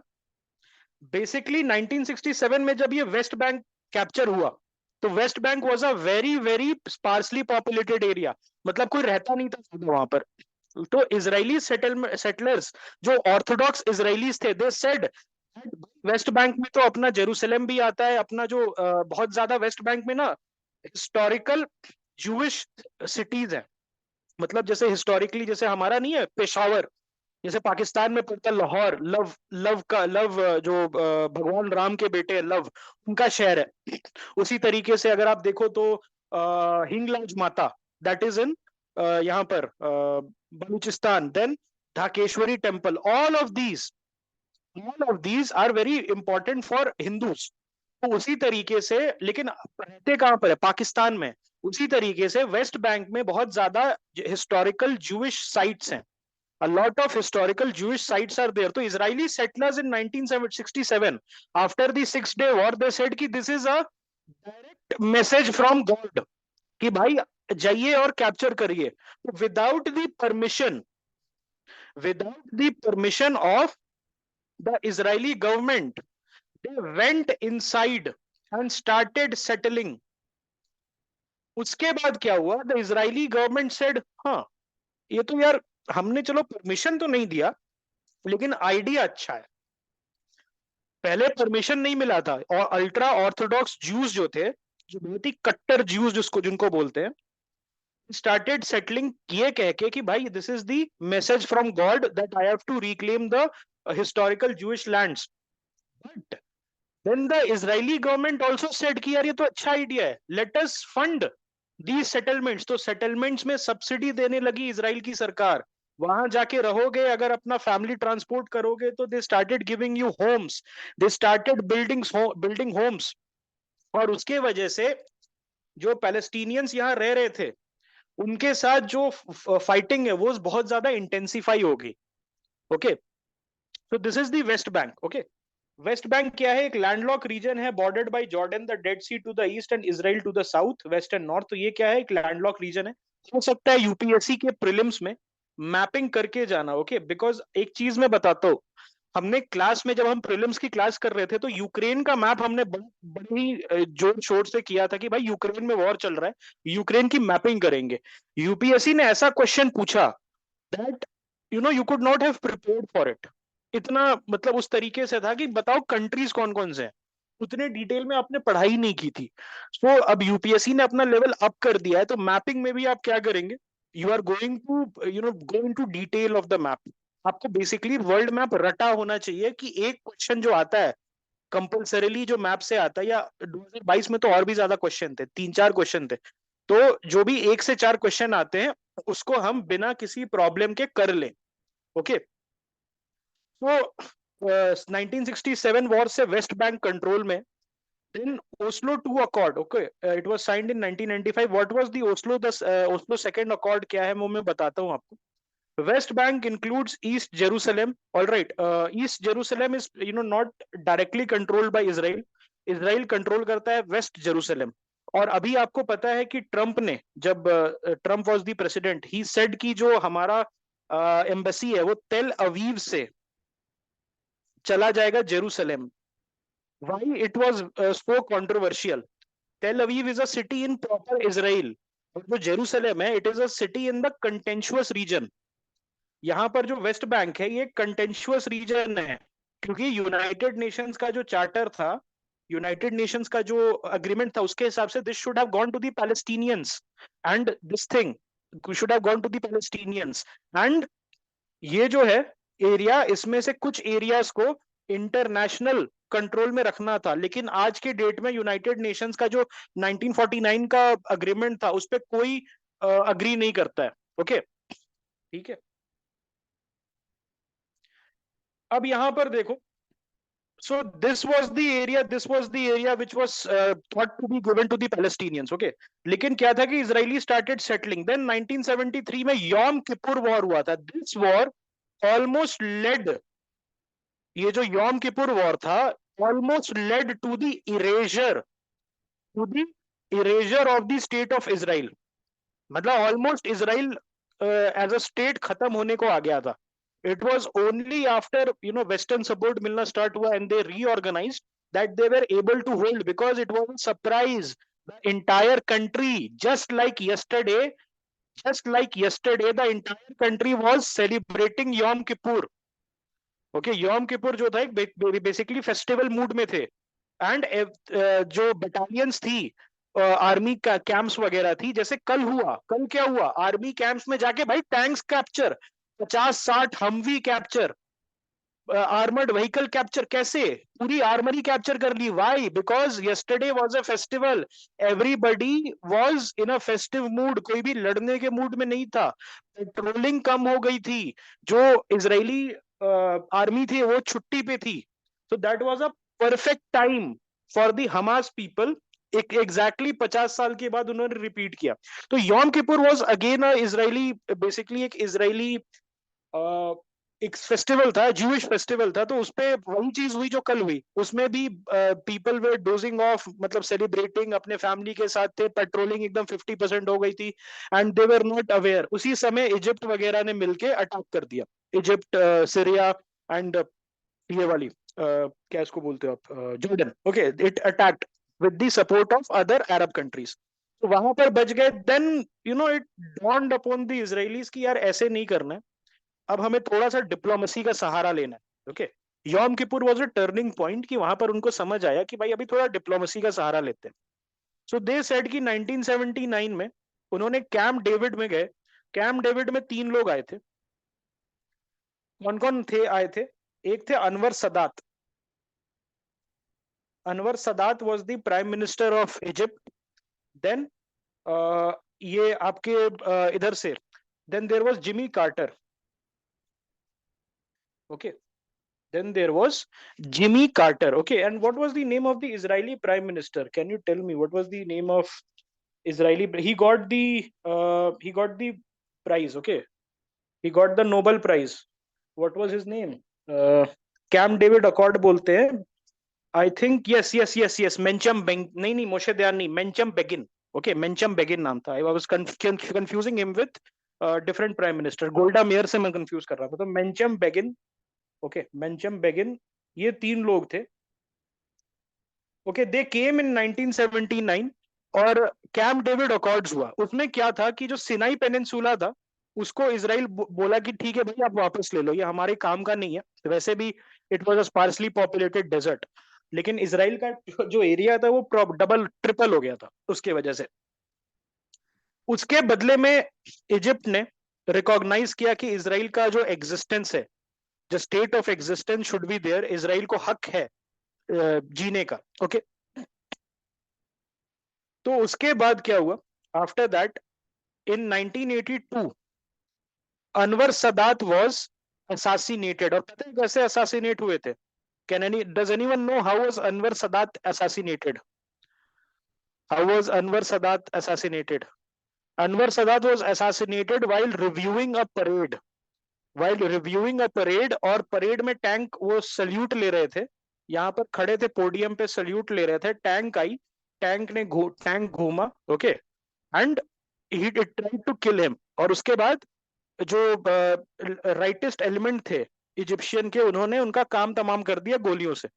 ओके, सो अभी भी क्या होता है कि वो अनवर सदात जो है, वो बेसिकली जो उनका असैसिनेशन का जो अटेम्प्ट था, वो आज भी एक मॉडल है फॉर सिक्योरिटी एजेंसीज की। जैसे रिपब्लिक डे में क्या होता है, जनरली आप देखोगे तो वो टैंक का टरेट उधर मूव करता है प्रेसिडेंट साहब की तरफ, and the person who is sitting tank commander वो सल्यूट लेता है। Yes, Muslim brotherhood, Atish is correct, Muslim brotherhood elements basically, and वो सल्यूट लेता है। तो जो एसपीजी वगैरह होती है, वो बेसिकली इंश्योर करती है कि टैंक में कोई भी गोला बारूद नहीं है। ओके, टैंक में कोई भी गोला बारूद नहीं है। Not exactly Hosni Mubarak, but Hosni Mubarak was also one of the, you know, इसमें हम कह सकते हैं कि कॉन्स्पिरेटर्स में उनका नाम था। ये ठीक है, दिस इज अगेन। अब हम आते हैं हु इज हेजबुल्ला। ऊपर हेजबुल्ला ऊपर रहता है लेबनान की तरफ, यहां पर है हमास, और यहां पर है फतेह। ओके, अब ये क्या है कि बेसिकली 1974 में उन्होंने बोला कि भाई, पैलेस्टीनियंस ने बोला कि भाई हम, you know, we can not continue to live like this. Okay, हम इस तरीके से रह नहीं सकते हैं। ठीक है, 1964 में, रहा, नॉट 74, एंड 1964 में इसको बनाया गया। और पीएलओ का जो वो था, लीडर था, he was very popular in India as well. आपको पता है ना पीएलओ का लीडर कौन था? Yasir Arafat, and he was very popular in India. और कश्मीर के इशू पे इंडिया को सपोर्ट भी करते थे, काफी अच्छे दोस्त भी थे इंदिरा गांधी के, काफी बार इंडिया भी आए। जो नैम समिट था, नॉन अलाइन मूवमेंट समिट, जो इंदिरा गांधी ने होस्ट किया था, उसमें भी he came, and he was a very very good friend of India, Yasser Arafat, and he supported the Indian cause in Kashmir. तो यासिर अराफात को 1969 में सेलेक्ट किया गया पीएलओ में। तो 1964 में उन्होंने बेसिकली पीएलओ बनाया, and Palestinian Liberation Organization struggle में रहता था, काफी ज्यादा स्ट्रगल हुआ। म्यूनिक मैसेकर याद है सबको? एक मूवी आई थी म्यूनिक, उसमें अपना वो था, डैनियल क्रेग था। म्यूनिक म्यूनिक म्यूनिक नामी की मूवी आई थी। म्यूनिक मैसेकर क्या हुआ था कि म्यूनिक में इजरायली सिटीजन्स गए थे, म्यूनिक में इजरायली सिटीजन्स गए थे as part of the Olympics. तो वहां पर जाके they were killed, okay, they were killed by an extremist organization called the black September. Okay, it was a Palestinian, yes, black September, और वहां पर उनको मारा गया। तो काफी ज्यादा ये सारी चीजें होती रही। देन पीएलओ के साथ काफी ज्यादा टसल भी हुआ। Then they signed the Oslo accords. अब ओस्लो अकॉर्ड्स में क्या हुआ कि there was a prime minister in Israel, उसका नाम था yitzhak Rabin, and mister yitzhak Rabin said कि देखो यार, पीएलओ का भी हक होता है, जो पैलेस्टीनियंस का भी एक हक है, that they also should survive, और इजराइल हेल्प करेगा पैलेस्टीनियंस को। Okay, so they signed the Oslo accord. Oslo accord में क्या है कि पीएलओ को रिकॉग्नाइज किया गया, इजराइल ने पीएलओ को रिकॉग्नाइज किया, और गाजा में जो भी सेटलमेंट्स थे, ज्यूइश सेटलमेंट्स थे, जो कि बाद में जाके सेटल हुए थे, उनको तोड़ दिया गया, and they were asked to come back to proper Israel. और बहुत ही ज्यादा, यू नो, yitzhak राबिन जो थे, he became a very very hated figure. और yitzhak राबिन को असासिनेट कर दिया गया 2 साल के बाद, after he signed the Oslo agreement. Oslo accord जो था, 2 ओस्लो अकॉर्ड था, एक था 1993 का और एक है 1995 का। both of them basically normalization of ties between the Palestinian rebels and the Israelis, उसके तरफ जा रहा था, ठीक है। देन यहां पर क्या है, अब देखो हमास क्या है।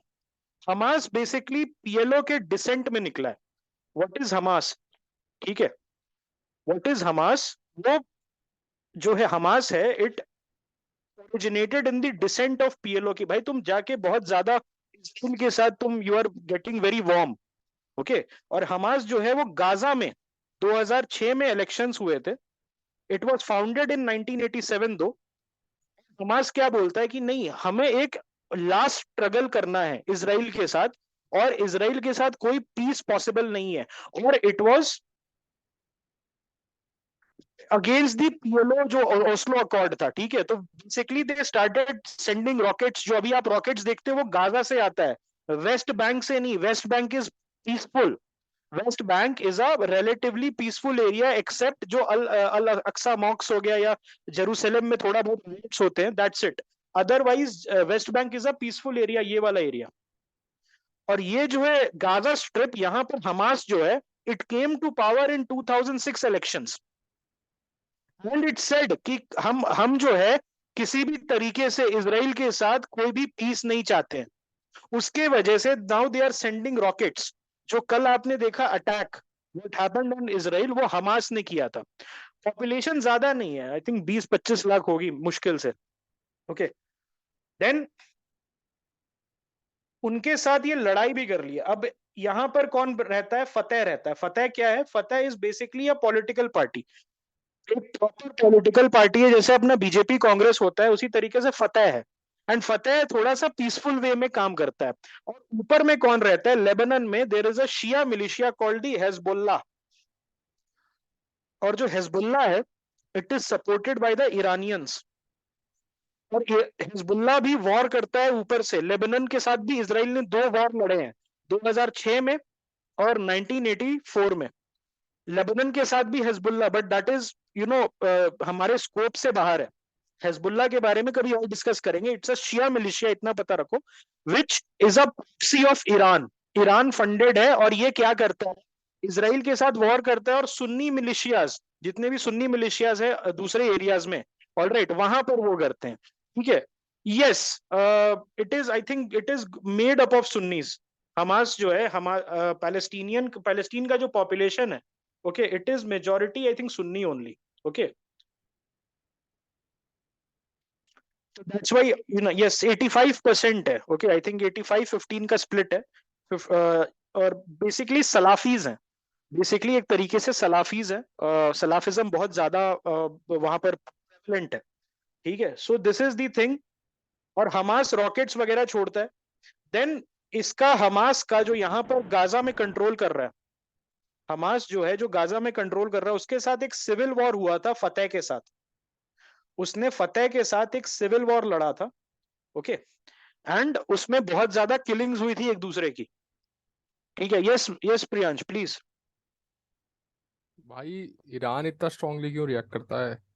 मतलब सऊदी वऊदी भी है बट उनको ज्यादा फर्क नहीं पड़ता। ईरान को इसराइल से उतना क्यों फर्क पड़ता है? ये हिजबुल्लाह मतलब Iran Lebanon war, Israel Lebanon war के बाद ही उसने इतना स्ट्रांगली रिएक्ट करना शुरू किया क्या? नहीं ऐसा नहीं है। देखो 79 आपको जाना पड़ेगा थोड़ा सा, चलो थोड़ा सा इसको मैं लेता हूँ क्वेश्चन को। 79 में जाना पड़ेगा, जो इस्लामिक रेवोल्यूशन हुआ था ईरान में। सो इस्लामिक रेवोल्यूशन बेसिकली आपको पता है कि जो ईरान है, इट इज मेजोरिटी शिया। और शिया जो पॉपुलेशन है वो स्कैटर्ड है। इराक भी मेजोरिटी शिया है, बट बाकी जो कंट्रीज है, इट इज मोर और लेस मेजोरिटी सुन्नी। तो ईरान जो है, इट सेज कि भाई मैं लीडर हूं इस्लामिक वर्ल्ड का। There is a perpetual struggle with Saudi Arabia. Saudi के साथ वो स्ट्रगल में है कि कौन लीडर। सऊदी अरेबिया में 2 इंपॉर्टेंट वो है आपका, Mecca Medina. Mecca Medina, the Saudi king, he is the custodian of the 2 mosque. तो नेचुरली द साउदीज सेज कि भाई ये तो I am the custodian of the 2 mosque, तो मैं लीडर हूं। बट द ईरानियन सेड नहीं भाई, हम लीडर हैं, वी आर द लीडर। तो ये जो सेक्ट वाला, ठीक है, सेक्ट वाला जो फाइट है, दैट हैज स्पिल्ड। और जो उसका आयतुल्ला है, ईरान का जो आयतुल्ला है, he is basically he is fashion himself as the leader of the Islamic world. तो ये जो हिजबुल्लाह है वो बेसिकली जो शिया इंटरेस्ट है मिडिल ईस्ट में, ओके, उसको देखता है। And by the way Iran is not Middle East, Iran Middle East में नहीं आता है। ईरान अपने आप को मिडिल ईस्ट से अलग मानता है, लेकिन इराक से स्टार्ट हो जाता है आपका Middle East. And Iraq, it says, Iraqis जो है दे से कि भाई ये जो हिजबुल्लाह वगैरह है या इराकी मिलिशियाज है, Shia militias, they are funded by Iran, ताकि वो शिया जो इंटरेस्ट है उस एरिया में, मिडिल ईस्ट के पूरे एरिया में जहां पर शिया एक माइनॉरिटी है, उसके इंटरेस्ट को देख पाए। और इसराइल के साथ ये करता है, देखो Israel is a political issue among the Muslims, Israel is a more of a political issue. Political issue क्यों है कि देखो सऊदी जी, देखो सऊदी ना कोजी हो रहा है। Now there is a direct flight between Riyadh and Tel Aviv, तेल अवीव और रियाद के बीच में अब तो फ्लाइट होने लगी है भाई। अब तो इन्होंने वो अब्राहम अकॉर्ड साइन कर लिया। And the Iranian Ayatollah, he is saying, look, Muslims of the world, the Saudis who claim that they are the leader of the Muslims, they have betrayed you. But I, the Ayatollah, I am not going to betray you. Okay, ये बात है among the ये जो struggle है, why Iran supports, तो ये चीज था। Okay, I hope I am clear on this. तो वेस्ट बैंक समझ में आया आपको? अब वेस्ट बैंक जो है यहां पर एक ध्यान से देखना, ये 3 पार्ट में डिवाइडेड है। वेस्ट बैंक को बेसिकली 3 पार्ट में डिवाइड किया गया। उसमें से एरिया ए है which is under Palestinian, direct Palestinian authority. अब यहां पर I use a different shade of pen आपको समझाने के लिए। सो सपोज एरिया ए को मैं ब्लू से करता हूं। इस there is a settlement, okay, पूरे वेस्ट बैंक में छोटा छोटा सेटलमेंट्स है। ओके, रमल्ला करके एक सिटी है, वो भी यहाँ पर प्रेजेंट है। Ramallah is the capital of this thing, Palestine. और वहां पर मोदी जी भी गए थे and he got the highest citizen award. ठीक है, ये सारी चीजें हैं, यहाँ पर पैलेस्टीन है। देन एक एरिया है विच इज पैलेस्टीनियन, उसको मैं बी एरिया मान लेता हूं, पैलेस्टीनियन है, but it is controlled by Israeli security. मतलब वहां पर इजरायली चेक पॉइंट्स हैं, इजरायली मिलिट्री है, तो वो इस तरीके से स्कैटर्ड है। ओके, इस तरीके से स्कैटर्ड है। देन द थर्ड एरिया, जो रेस्ट ऑफ द एरिया है, रेड वाला, this is Israeli controlled and Israeli security led. और वहां पर सेटलमेंट्स आपके मिल जाएंगे इजरायली वाले। Am I clear on this? Okay, am I clear on this? Confusion तो नहीं है कुछ? I hope everyone is clear on this. कोई भी कंफ्यूजन हो तुरंत पूछो। ओके, ठीक है। ओके, सो ये चीज है, ये गाजा एक्सक्लेव है। जैसे मैंने अभी बताया, गाजा में कौन रह रहा है? हमास। एंड हमास सेज कि भाई इसराइल के साथ कोई पीस नहीं हो सकता है। और यहाँ पर कौन कंट्रोल कर रहा है ये सारे जो डॉटेड एरियाज है? उसको एक ऑर्गेनाइजेशन है जिसका नाम फतेह है, एंड फतेह इज कंट्रोलिंग। और यहाँ पर जो सेटलमेंट है उसको इजरायली गवर्नमेंट सब्सिडाइज करती है। वहां पर बहुत अच्छे अच्छे इंफ्रास्ट्रक्चर बनाए हैं उन्होंने, स्कूल्स बनाए हैं, बहुत ही लग्जूरियस हाउसेस। आपको पता है क्या होता है? बेसिकली आई टेल यू, मान लो कि एक एरिया को आइडेंटिफाई करते हैं, वहां पर जाके बहुत अच्छे अच्छे लग्जूरियस विलास बनाते हैं, and it goes to the Israeli citizen who are living in Israel and says, देखो ये नया एरिया हमने सेटलमेंट बनाया है, यहाँ पर बहुत लग्जूरियस विलास है, एंड यहाँ पर हम तुम्हें पैसा देंगे, 50 लाख 1 करोड़ रुपए, एक गाड़ी भी देंगे, और तुम्हारे बच्चों को का एजुकेशन सब्सिडाइज करेंगे, बेस्ट टीचर भेजेंगे। क्या तुम इंटरेस्टेड हो इस एरिया में जाने से? तुम्हें हम वेपन्स भी देंगे ताकि तुम पैलेस्टीनियन के against, okay, you can protect your self. Israeli से यार डील तो अच्छी है, मैं यहाँ पर मिडिल क्लास हूँ, वहां जाऊंगा तो अपर मिडिल क्लास हो जाऊंगा, because I be living in a villa, मुझे मंथली सब्सिडी मिलेगी, पैसा मिलेगा। So this is the whole story of settlement. Okay, then basically क्या है, ये गाजा आपने देखा, ओके, ये गाजा का यहाँ देखो, ये पूरा मेसी है, बहुत ही ज्यादा, बहुत ही भयानक मेस है। कुछ कुछ एरिया यहाँ पर, सपोज यहाँ एक टाउन पैलेस्टीन का है तो दूसरा टाउन इसराइल का है, तो तीसरा town is control by the Israeli military. ये पूरा इनका लेखा जोखा है। अब यहां से आता है सॉल्यूशन। इसका सॉल्यूशन क्या है? What is the solution? तो 2 सॉल्यूशन बोला जाता है। एक बोलते हैं वन स्टेट सॉल्यूशन, एक होता है वन स्टेट सॉल्यूशन, और दूसरा होता है two state solution. India is in favour of which one? Can you tell me? India is in favour of which solution? Two state solution. अब वन स्टेट सॉल्यूशन क्या है? दैट ये जो पूरा एरिया आप देख रहे हैं ग्रीन वाला, इसराइल का, ये गाजा का, this become one country under Israel. और उसमें पैलेस्टीनियन जो कम्युनिटी है, पैलेस्टीनियन पॉपुलेशन है, they get Israeli citizenship, Israeli citizenship मिले उनको, और इजरायली राइट्स, इजरायली लॉज जितने भी हैं वो सारे उनपे एप्लीकेबल हो गए। एंड इजराइल इज सेइंग कि भाई ये अच्छी बात है, आप यही करो, पैलेस्टीन क्या बनाओगे, इजराइल में रहो, we are a prosperous country. भाई तुम ओपन एयर प्रिजन है बेसिकली, गाजा क्या है पता है, वहां पर सीवर काम नहीं करता है, जो उनका सीवरेज है that doesn't work, it stinks in Gaza. आप गाजा में जाएंगे तो it stinks in Gaza, it is basically an open air sewer, because उनका जो सीवरेज सिस्टम है वो काम ही नहीं करता है। यहाँ पर ब्लॉकेड लगा दिया है, इजिप्ट ने भी ब्लॉकेड लगा दिया। इजिप्ट ऑल्सो सेज भाई तुम उधर रहो, हमें तुमसे मतलब नहीं है। इजरायली ऑल्सो से भाई तुम इधर आओगे तो तुम्हें पिटाई करेंगे।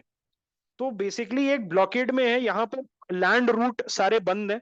इसराइल थोड़ा बहुत लैंड सप्लाई कर देता है अंडर डिफरेंट एग्रीमेंट, जो डिफरेंट अरबिक एनजीओ होते हैं वो थोड़ा बहुत हेल्प कर देते हैं, लेकिन बहुत ही ज्यादा पुअर्टी हाई है गाजा में।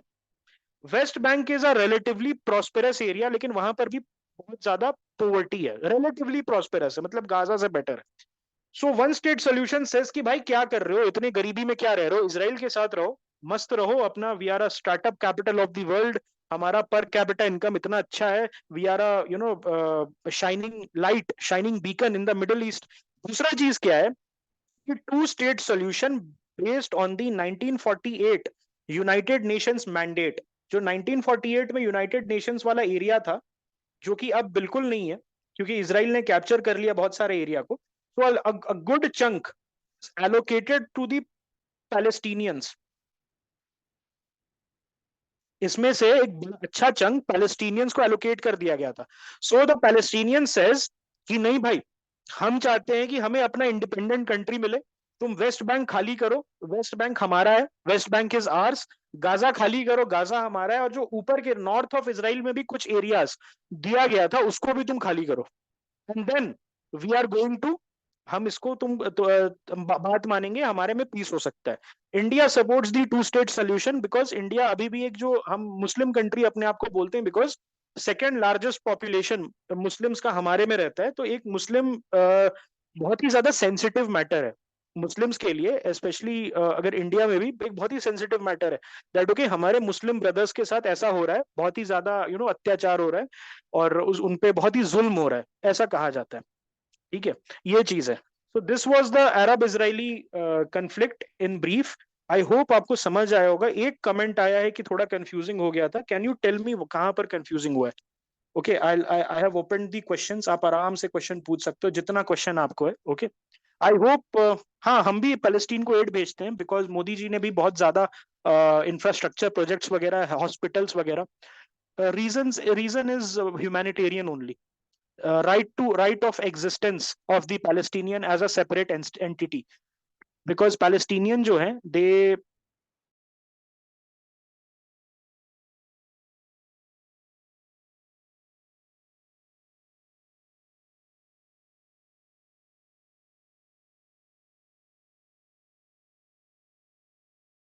humanitarian व्यू लेके, plus we have a substantial 20-25 crore का अपना मुस्लिम पॉपुलेशन है, वो भी उनका भी राइट्स देखना है, उनका भी जो व्यूज है, उनका भी जो कंसर्न्स है उसको अकोमोडेट करना है। Any more questions that you guys have? अभी कोई पूछ रहा था, एक minute wait,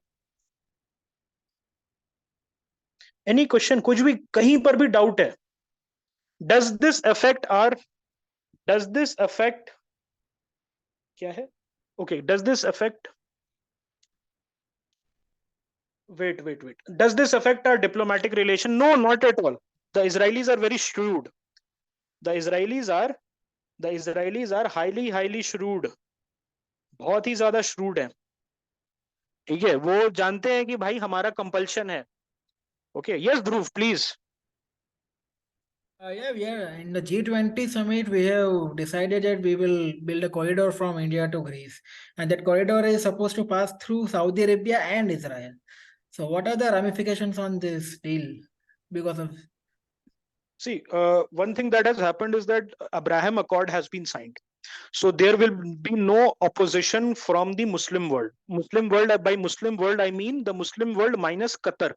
because Qatar has come up as a dissident. Okay, so Qatar can play a spoil sport because it is funding the Muslim Brotherhood, and Muslim Brotherhood is an extremist organization. Okay, it's a right wing extremist organization which doesn't want normalization of ties. So basically, what has happened in the Abraham Accords is that Israel has signed peace pact. Okay, normalization of ties. That okay, Israel also has a right of existence. This has been accepted by countries like Saudi, Jordan. Okay, so basically this whole corridor that you are seeing, this will not have any problem from the Muslim world because Israel is already on board. Israel wants that please use the port of Haifa. Haifa port is your, Adani has already made a substantial investment, and they are saying that please come and use. Only problem was the the Muslim world, and Muslim world which we think where the Saudis are the real leaders. Okay, they are also on board. They have normalized their ties, so there will be no ramification as such except from Qatar. Okay, Qatar is a spoil sport. They can play the spoil sport, and they can fund activists. They can fund sabotage attempt. They can fund vested interest. Okay, yes, Qatar के पास war chest है. It has a $500 billion war chest. It cannot be ignored. आपको पता है क्या हुआ था? What has happened when the Saudis said that Qatar is out of the Gulf Cooperation Council and we are going to make Saudi Arabia an island. हम Saudi we are going to make the Qataris and Qatar जो country है उसको हम एक island बना देंगे. Qatar survived and Qatar thrived. दोहा अपने आप को जो कतर का कैपिटल है, दोहा was able to position itself as a alternative to Dubai.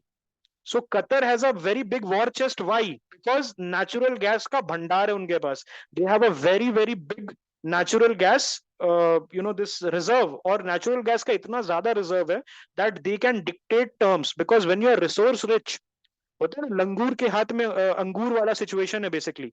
When you are resource rich, you can do much of the things जो कि आप देख रहे हो. तो कतर को हराना बहुत मुश्किल है. Even though only 3 lakh Qataris are there, 3 lakh उनकी population है. Rest of the 10 lakh people, total population of Qatar is 13 lakh. 3 lakhs are only Qataris and 10 lakh are Indians and Filipinos and Pakistanis. Lekin still they are able to stir up enough trouble because they have got a massive war chest to do propaganda. Yes, Priyansh. भाई कल Saudi Arabia ने statement दे दिया ना उसके खिलाफ, मतलब Israel के खिलाफ कि इजराइल की भी गलती है, तो उससे नहीं होगा उनके बीच कोई दिक्कत? No, you have to read between the lines. When it comes to diplomacy, I have also gone through the statement. उन्होंने जो wording use की है, that is consistent with their earlier stands.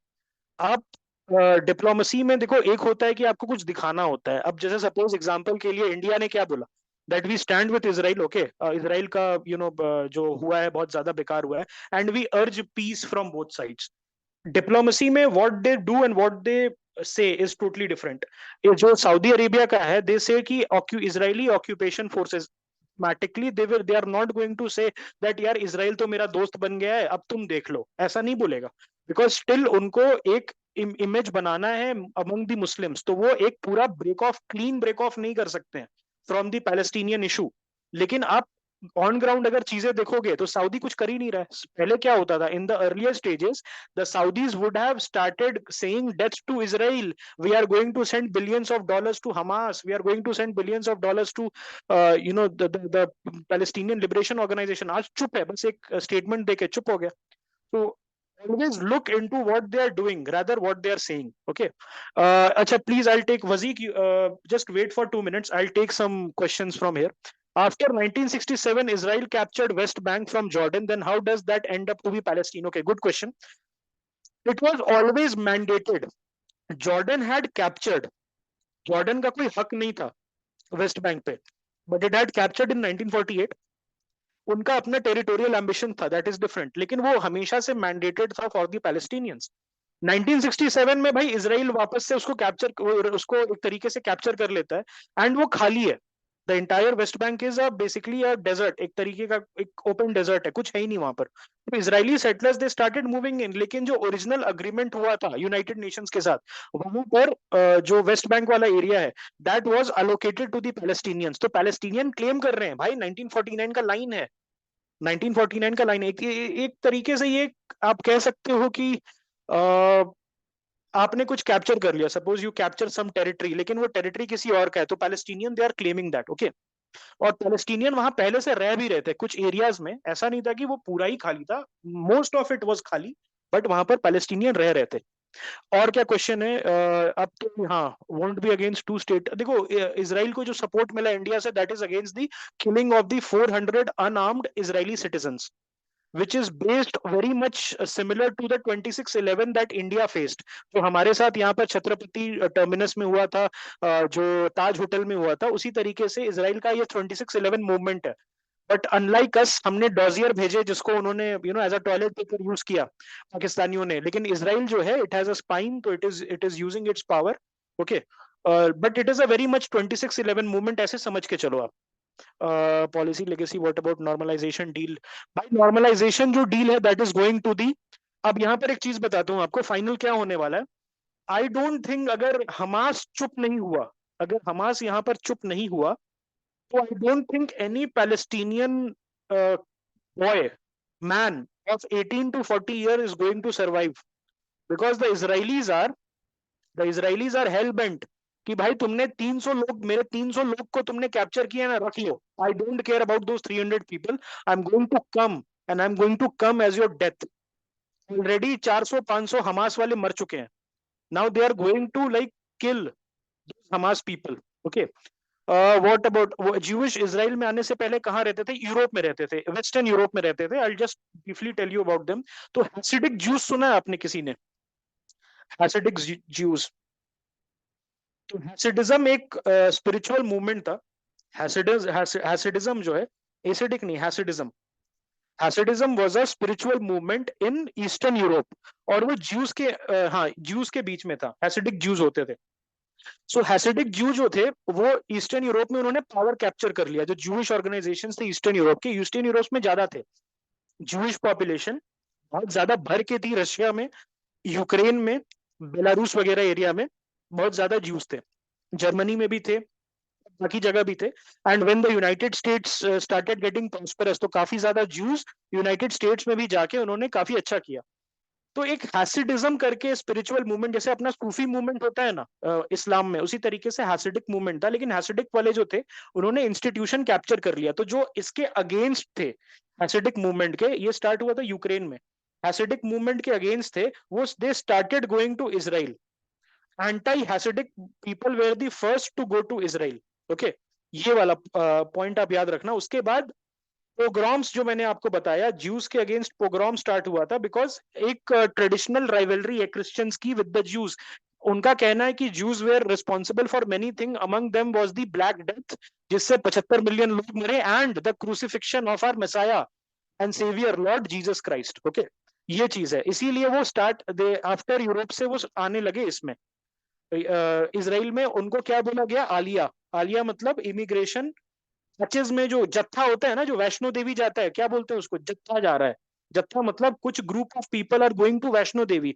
उसी तरीके से इसराइल जो है, it was a holy place for the Jews, the land of milk and honey, जहां पर उनके जो हीरोज और उनके गॉड्स वहां से निकल के आए। तो इसराइल उनका एरिया था, ठीक है। एक कैनान, कैनान बोलते हैं, Canaan valley is in Israel, और Canaan valley is just like जैसे हमारे लिए ज्योतिर्लिंग होता है और हमारे लिए बनारस है, उसी तरीके से कनान वैली उनके लिए है। Saudi Israel normalization is going to happen. Okay, the Saudis under bin Salman, I don't think that in agar bin Salman has his ways, in 3 decades Saudi won't be the same country that you know today. बिल्कुल, that extremist element है within the Islamic fundamentalists जिनको बोलते हैं, उनको कल करने वाला है। Wazik, you wanted to say something, please? Am I audible? Yes, you are audible. No, again, it was just to reiterate that point regarding that maybe a common cause between the Saudis and Israeli, because Saudi again deals with the Houthis in the matter of Yemen, and Israelis deal with Hezbollah. So there might be a narrative to enforce that an anti-Shia sentiment might revert back towards Iran as well. Isn't that a realistic possibility? Absolutely, it's a realistic possibility. जो Houthis है, for everyone who is present, Houthis are also, backed by, Houthis are a tribal group from Yemen, and what they are is basically they are backed by the Saudis. Okay, sorry, not the Saudis, the Iranians against the Saudis. और बहुत ज्यादा उनको problem आ रही है Saudis को, because the Houthis are just like Hamas is sending rockets to Israel. उसी तरीके से जो Houthis है, they are sending rockets to the Saudi refineries. उसके वजह से सऊदी को बड़ा नुकसान हो रहा है. सऊदी पीपल, जो सऊदी आर्मी है, उनके बड़े ज्यादा कैजुअलिटीज हुए हैं. When the Saudi army went, काफी ज्यादा लोग पकड़े गए उनके. तो बहुत ही एक ज्यादा शेमफुल बात थी, और उसके लिए वो ईरान को कहते हैं. लेकिन अभी थोड़ा सा बहुत ही ज्यादा कॉम्प्लेक्स हो चुका है, बिकॉज जो एक जमाल खशोगी याद है आपको? जमाल खशोगी, जिसको इस्तांबुल कॉन्सुलेट में मार दिया गया था सऊदीज के द्वारा. एंड उसके बाद जो पुशबैक हुआ था, अमेरिका ने काफी ज्यादा सुनाया, तो उससे ईगो हर्ट हो गया है. मोहम्मद बिन सलमान का ईगो हर्ट हो गया है, और उसके चलते ही सेइंग मैं किसी से भी दोस्ती कर लेगा, लेकिन मैं यूएस से दोस्ती नहीं करेगा. उसने मेरा ईगो हर्ट किया है. इसीलिए इट इज ऑल्सो सेइंग मैं हुतीज के साथ भी they are ready, with the Houthis they are also ready, कि भाई हम तुम्हारे साथ भी बात करने के लिए तैयार हैं, ईरानियंस के साथ भी बात करने के लिए तैयार है. इतना गंदा उसका ईगो टच हुआ है बिकॉज ऑफ दैट. लेकिन अभी क्या है, ड्यू टू दिस थिंग, अगर ईरान अपने पंख फैलाता है, अगर ईरान वापस से बदमाशी करता है यमन में, ईरान वापस से बदमाशी करता है अगेंस्ट दी सऊदीज, तो Saudis is going to go with Israel full force, और बोलेगा भाई मारो, पकड़ के मारो, पूरा गाजा खाली करा दो, वी डोंट केयर, इनको मेडिटेरेनियन में फेंक दो पकड़ के, आई डोंट केयर. ठीक है. Yes, the Houthi rebels, correct. Okay, what are those questions? Iran doesn't support India. Please don't be in this, don't be in this confusion. उसका जो आयतुल्ला है, he spreads vile against he says कि भाई कश्मीर को हम आजाद कर देंगे, हमें पाकिस्तान अलाउ करे, और हम पाकिस्तान के साथ हैं, एंड कश्मीरी पीपल का एक सेल्फ डिटर्मिनेशन है, बिल्कुल हम कर देंगे. एंड यू नो, वो जो ईरान का दो पावर स्ट्रक्चर है, एक power structure I just show you, दो पावर स्ट्रक्चर है. एक है आयतुल्ला का office, who is the spiritual leader, and उसके नीचे IRGC आता है, जो Iranian revolutionary guard. Qasem Soleimani सुना होगा आपने, कासिम सुलेमानी के बारे में. यस. देन एक है Iranian normal government, Iranian government जो सर पकड़ लेती है, यार इंडिया के साथ हम अच्छा रिलेशन करना चाहते हैं, चाबहार में इन्वेस्टमेंट लाते हैं, आयतुल्ला जी भाई तुम ले दे के हर बार ये हम इस पे सब तुम रायता क्यों फैला देते हो. So Iranian government is very liberal, whereas ayatollah he is very very conservative and a fundamentalist. और Iranian government is they want, जो ईरानियन एलिमेंट्स है, दे वांट कि भाई थोड़ा बहुत लिबरलिज्म आ जाए. ओके, हम थोड़ा सा वुमेन को राइट्स दे दें. But the ayatollah is hell bent कि नहीं भाई, हम तो मुसलमानों के लीडर बनेंगे, we will be the leader of the Muslim world. Muslim world के लीडर कैसे बनेंगे भाई? Kowtowing to the conservative factions. It's a very very messy situation. अभी मैं बताना शुरू करूंगा, रात हो जाएगी. उससे बेटर है कि इस तरीके के सेशंस हम रखते रहेंगे. ओके, समझाऊंगा, बड़ा मजा आएगा, लेकिन आज स्कोप नहीं है उतना. Okay. Is the Iranian government liberal in a socio cultural sense? देखो, ईरानियन गवर्नमेंट में एक और चीज मैं बता देता हूँ, दैट ये जो आयतुल्ला है, यहाँ पर देखो, आयतुल्ला ने ईरानियन गवर्नमेंट में अपने एलिमेंट्स भेजे हुए हैं. तो सपोज ईरानियन पार्लियामेंट में कुछ लिबरल आता है, कुछ लिबरल लॉज आते हैं, तो आयतुल्ला के agents who are serving as member of parliament, वो तुरंत ब्लॉक कर देते हैं. So this is the thing. Yes yes yes, Ankit भाई बोले. भाई पहले तो मैं जैसे आपसे ये पूछना चाहता था कि जैसे अब तो ये एकदम सेग्रीगेटेड वॉर टाइप हो चुका है, लेकिन at the point of time Israel ने तो हमास को सपोर्ट किया था, यासिर शेख जो इसका था. तो उस टाइम मतलब जैसे गाजा स्ट्रिप में भी there were different factions of group right to gain independence. Communist थे और ये भी थे. तो उस टाइम हमास क्या कहते हैं, कोई आर्म्ड ग्रुप नहीं था ना. उस टाइम पे भी मतलब ये सोशियो कल्चरल उस पे ज्यादा फोकस करते थे. तो उस टाइम पे भी बिल्कुल. देयर इज ए थ्योरी कि अगर इनको एक्सट्रीमिस्ट व्यूज एक टाइप से अगर एग्रेसिवली ये प्रपोज करेंगे और आर्म करेंगे, तो फिर इसराइल क्या कहते हैं उस टाइम एड ज्यादा वर्ल्ड से सपोर्ट कर सकता है. तो एक टाइम इसी ने इसको आर्म किया है, और अब भाई आउट ऑफ सिचुएशन हो गई है. तो मतलब जैसे तालिबान को यूएस ने एक टाइम ओरिजिनेट किया था फॉर सोवियत संघ, लेकिन अब बाइट बैक कर रहे हैं. तो वही बात है. और दूसरी बात भाई मैं ये भी पूछना चाहता हूँ कि कुछ टाइम पहले क्या कहते हैं इनके जुडिशियल रिफॉर्म्स के चक्कर में जब पार्लियामेंट ज्यादा पावर कंसोलिडेट करना चाहती थी, तब वहां पे प्रोटेस्ट वगैरह हुए थे. तो भाई ये भी एक हो सकता है कि कैलकुलेटेड वे में इन्होंने ये होने दिया है, क्योंकि नेशनल इमरजेंसी और ये सब इमोशनल एस्पेक्ट्स में तो कोई उसमें वो करेगा नहीं, और ये एक तरह से ज्यादा पावर कंसोलिडेट कर लेंगे। आप बेसिकली यस, जो अगर आप बोल रहे, आई थिंक वो जो विमेन वाला था जिसमें वो I think that activist got killed, right, वो उसने हिजाब नहीं पहना था, I think you are talking about that. So yes, there might be theories on that regard, लेकिन वो फ्रंट पे, बैक फुट पे थी। इतना आपको लगाना है कि जो उसकी गवर्नमेंट थी वहां की, वो पूरी बैक फुट पे थी उस समय, उनको समझ नहीं आ रहा था। ऑलमोस्ट ईरान में ऑलमोस्ट उनका तख्ता पलट हो गया था, कू हो गया था, बट वहां से कंसोलिडेट किया। फिर उन्होंने क्या किया, रशिया से हेल्प मांगनी स्टार्ट की, बिकॉज रशिया को हेल्प देनी भी स्टार्ट की। अपना जो उनका ड्रोन्स था, ड्रोन्स भेजना स्टार्ट किया। Then they also started getting S-400, Su-30 from the Russians, and they said कि भाई अब थोड़ा सा रशिया के साथ भाईचारा बढ़ाना पड़ेगा, because we have gotten isolated, बहुत गंदा आइसोलेट हुए हैं, सैंक्शन लग गया है, हमारा तेल भी किसी काम का नहीं है उस वजह से। ओके, उसके वजह से काफी हम हिट ले रहे हैं। तो एक ये बात थी, एंड देन जो प्रोटेस्ट हुए थे, काफी ज्यादा भयानक प्रोटेस्ट हुए थे, बहुत ज्यादा भयानक प्रोटेस्ट हुए थे। एंड इट ऑलमोस्ट, अगर आप फॉलो कर, अगर आपने किया होगा तो बहुत बहुत क्लोज आ गया था उसका गवर्नमेंट गिरने से। ईरान का जो इंडस्ट्री, आपको पता है ईरान की इंडस्ट्री ऑप्टिमाइज्ड है। ईरान की इंडस्ट्री, उनकी पता है, उनके पास अभी भी F-14 टॉमकैट है जो शाह के समय से है। तो ईरान की जो मिलिट्री इंडस्ट्री है वो बहुत ही ज्यादा ऑप्टिमाइज्ड है। ओके, ऑप्टिमाइज इंडस्ट्री है, और उसके वजह से क्या करते हैं कि वो सेल्फ सफिशिएंट है। जो उनकी सबमरीन्स देखोगे ना, मिनी सबमरीन्स बनाते हैं, ऐसी सबमरीन जो जाके सुसाइड कर सके।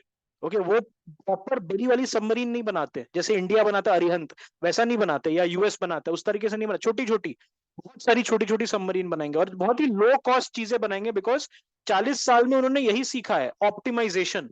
जो उनका F-14 टॉमकैट है, उसके स्पेयर पार्ट तो US नहीं देगा, बिकॉज US ने बेचा था शाह को, शाह चला गया तो ये एंटी US एक रजीम आ गया। तो F-14 टॉमकैट को भी उन्होंने सीख लिया कि कैसे स्पेयर पार्ट का जुगाड़ करना है। बड़ी बड़ी जुगाड़ू इंडस्ट्री है और बहुत ही ज्यादा सेल्फ सफिशिएंट है। लेकिन उनका जो 5th जनरेशन प्रोग्राम है, काहिर नाम है उसका, काहिर, काहिर it is a fraud. Okay, वो मैंने काफी डीप स्टडी किया था, काहिर F-313 नाम है। इट इज अ, दे से कि स्टेल्थ फाइटर है, लेकिन इट इज अ फ्रॉड। तो फ्रॉड भी करते हैं कुछ लेवल पे, लेकिन उनका self sufficiency is very high. Yes Vaibhav. Sir अभी सर जो ये इंसिडेंट हुआ है कि सर जिसमें कि सर हमास जो है उसका कुछ कंट्रीज उनको सर रिकॉग्नाइज करती है एज अ कंट्री के तौर पे, तो सर ये तरीके की स्टेट मशीनरी हुई उनकी सर जो आर्मी हो, और सर जब भी कोई आर्मी सर जब कोई वॉर क्राइम्स कमिट करती है तो फिर उन पर जैसे कि चार्जेस लगाए जाते हैं वॉर क्राइम्स के। तो फिर सर जो जितने भी जो कि इंसिडेंट्स हुए इन पर जैसे कोई वॉर क्राइम्स का वो चार्जेस लगाए जाएंगे जैसे न्यूरमबर्ग में हुआ था, या फिर जो पोस्ट वर्ल्ड वॉर 2 के जो ट्रायल्स हुए थे उसके लिए? That is up to the victors, basically that is up to the victors. देखो, जो जीतेगा वही करेगा। अगर नाजी जर्मनी जीत जाती तो न्यूरेमबर्ग नहीं होता, उल्टा दूसरा ट्रायल्स होता। ओके, मे बी स्टालिन को चढ़ा देते सूली पे, इस टाइप की चीजें होती। But Victus always decide war crimes. अगर मान लो कि हमास जीत गया तो कोई नहीं सुनेगा। हमास विल, एक चीज समझ लो कि इंटरनेशनल लॉ मोर और less useless when it comes to genocide killings. अगर आप जीतते नहीं हो, if you haven't won the war, तो तुम्हें जस्टिस नहीं मिलने वाली है। इसलिए हमेशा always become strong, then only the strong can only get justice, and the strong can only deliver justice. Okay, ये बात है। ठीक है, एनी मोर क्वेश्चंस?